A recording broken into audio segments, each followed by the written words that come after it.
Well, hello and welcome to Assay TV. Today we're talking with Unigold, and I'm delighted to welcome their CEO and chairman of the board, Joe Hamilton. Joe, good to see you all the way from Toronto this evening. Toronto this evening, that's correct. Fantastic. So your project, Unigold, you're Canadian-based company, but your project is in Dominican Republic in the Caribbean. Your motto is discovering gold in the Caribbean. Tell us a little bit about Dominican Republic. Well, thanks. The Dominican Republic, it's not well known for mining, but it is an island arc system that was developed about 80 million years ago. There is a world-class mine in the country, Pueblo Viejo, which is operated by Barrick and by Newmont.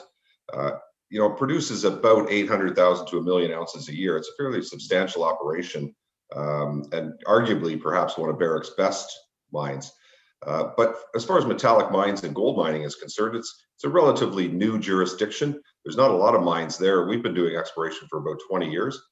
We've had pretty good success, and we're now moving towards defining a project. But I think in the future, there'll be substantially more gold mining coming out of the Dominican Republic.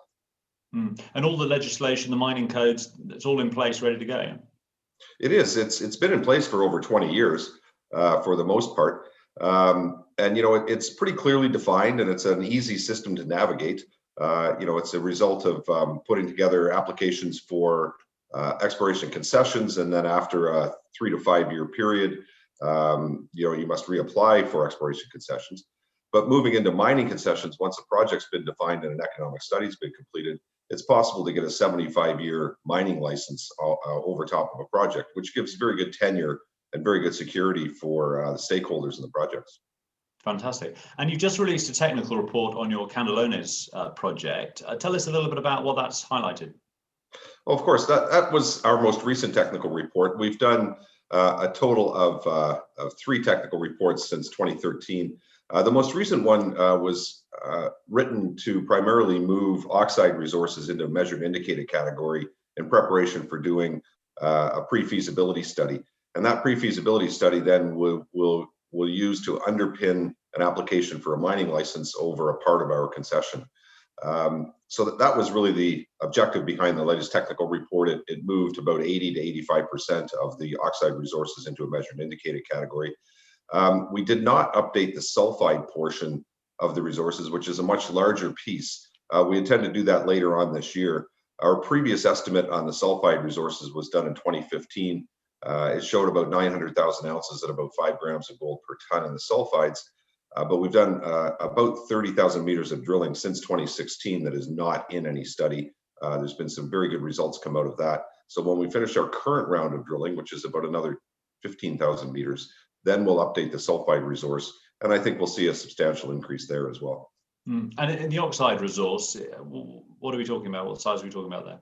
The oxide resource is about 120,000 ounces of fairly low-hanging fruit. It's tropical weathering oxide, so it's not a chemical oxide like you would find in Nevada. It's tropical weathering. It's the top 20 meters is what's mineralized. It runs just under 1 gram of gold per ton, but with excellent column test recoveries of about 85% within a week. So we think this will turn into a small starter heap leach operation for us. The pit itself is not really much of a pit. It drapes over top of a hill, so it's more of an earth-moving exercise than a pitting exercise. And with a very low strip ratio, the pit-optimized resources that we put out showed about a 0.2 to 1 strip ratio, so mostly just internal waste in the pit. So it should be a fairly robust and a high IRR project for us. But we'll put out that PFS. I'd like to think it would be done late this year, but it's really up to the consultants, and it may go into first quarter next year. But we'll certainly get that out just on the oxide portion of the project, hopefully dovetail with an increase, or rather a new resource estimate for the sulfides as well. And your drilling campaign is ongoing at the moment. You recently released some quite promising results there. There were sort of 8 meters at 16.5 grams per ton, something like that. What is your next step in the drilling campaign? Well, interestingly enough, we've been working the Neita concession, and specifically the Candelones area for about 10 years now. The Candelones mineralization had us excited in 2010 through 2013 when we were drilling a disseminated form of mineralization that was very broad, about 200 meters thick, running about 1.5 grams. We put out a resource estimate on that and did some metallurgy on it. And then in 2014, the gold price slid. And that project ended up being a fairly high strip pit. And it sort of didn't make sense when the gold price was at $1,100 an ounce. But we realized that there were high grade intercepts that were unexplained and weren't followed up. And, you know, things like 8 meters at half an ounce of gold over 8 meters, very consistent mineralization. In other areas, 30 meters at 9 grams, very consistent mineralization, but hadn't been followed up. So in 2016, we went back to follow that up and realized that there was a very young overprint to the mineralization. An epithermal system had come in and mineralized on top of the older mineralization that was there. That younger epithermal mineralization is much higher grade. It runs, depending on which vein we're in, it runs anywhere from 5 grams to 16 grams of gold per ton, and over substantial widths, you know, anywhere from 5 meters to 30 meters. So it's that younger mineralization that's really, let's say, exciting for us. It's higher grade, it hangs together very well, it's very predictable. We've had over a 90% hit rate with our drilling since 2016. So we understand the geometry, the structural controls, and we're able to follow it. So that's the sulfide resources that I'm talking about, the higher grade sulfide resources that we think will run between 5 and 7 grams in mineable shapes underground. So that's the material that we're drilling right now, and that's the material we're following. We think there's a high potential to find more as well in the area. There's some other hits that we need to follow up. So that, you know, we intend to do that. And then hopefully just put out a resource estimate looking at that higher grade material. And I think that will form the basis for some economic decisions down the road. Fantastic. And you've also recently done some work on the metallurgy of the project, some metallurgical studies. What do these mean? What do the results of those mean for the economics of the project as a whole? The metallurgical studies are, you know, they're always important, and they should be done early in a program. Epithermal systems traditionally can have complex metallurgy. Our most recent metallurgical results that we put out in the second quarter this year, we were looking at 3 types of mineralization. As I said, there was the primary older mineralization, which is disseminated sulfides over fairly substantial widths. Then there's the younger mineralization, which is the epithermal material. The epithermal material is coarse grained. We were able to get up to 50% recovery through gravity of gold from that coarse grained material. And then we float a concentrate and leach the concentrate, and we can get in overall about 80 to 88% recovery from that material using conventional means. So that's that's why we're concentrating on the younger coarse grained epithermal mineralization, because it's not complex and we can just use conventional milling and conventional recovery techniques to get it out of the ground. It'll most likely be an underground mine, but that doesn't bother us either. These are substantial widths of 8 to 10 meters, easy mineable shapes. So between that, between the metallurgy working very well on the coarse grained epithermal mineralization and the higher grades, it draws us into that. Now the lower grade mineralization that's there is partially refractory.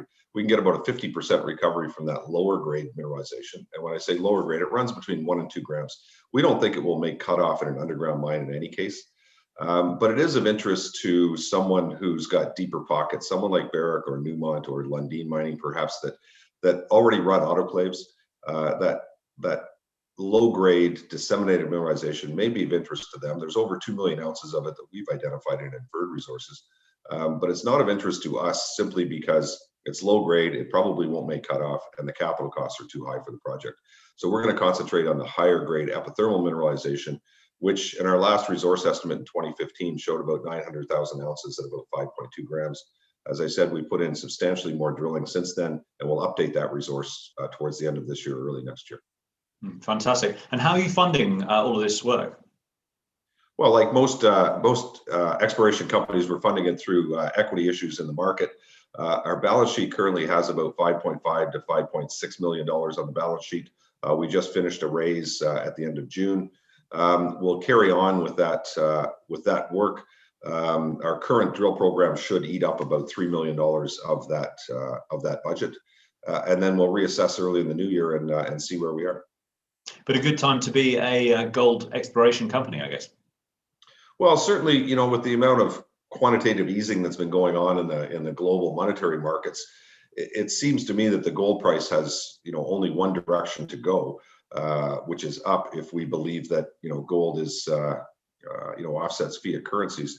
You know, with inflation coming back, most likely with the amount of fiscal stimulus that's been poured into the system, I think higher gold prices will happen in the future. I don't think we'd be in the exploration game if we didn't believe that. But I think that bodes well for the gold mining industry globally. And I think it bodes well for most projects. But, you know, remember that in most gold projects, grade is king. The ability to have a high grade deposit and one that you can decide what cutoff grades are used regardless of gold price is what makes for a very flexible mine. We believe at Candelones, we've got grades that run anywhere from 2 grams to 16 grams. It can be very flexible regardless of the gold price and regardless of the gold price environment. Absolutely. Well, best of luck with the rest of your drilling campaign as the year unfolds. One question actually I should end with, which I've been asking everybody at the moment, obviously, has COVID affected your plans? You know what, it affected us because we shut down in March. Obviously, most of the world did, just for safety reasons. The Dominican Republic is like the rest of the world. It's got approximately the same infection rates that you would see in Canada or in Europe. They seem to be handling it well. Most of the infections in the Dominican Republic are restricted to the urban areas. We're somewhat remote on the western side of the Dominican Republic, close to the Haitian border. It's a somewhat remote area, not heavily populated, but we've had no cases of COVID amongst our workers that we're aware of. There's been 1 or 2 cases in the province we're working in, but not, you know, not overly. What we've done though is what we're doing at this point is we're doing some remote logging, and we're allowing our geologists. We're not sending expat geologists down to the Dominican Republic until travel is open again. But we're able to do things with high resolution cameras, and our Dominican staff has been trained over the last 10 years. They're perfectly capable of positioning drills, drilling holes, returning drill core, marking up, sampling it, sending it to the lab. You know, they've been trained by you know, some of our better geologists that we put in place. So we're able to carry on with our drill programs. We've had, you know, good success, and so far there haven't been any difficulties. So we'll carry on with that. Fantastic. Well, the remote location of a lot of mining projects is certainly an advantage in these times. But you've got a lot of work ahead of you, I think, on this project. It sounds very exciting. We look forward to seeing results as they come out over the next few weeks and months. But thank you very much, Joe, for joining us today. My pleasure.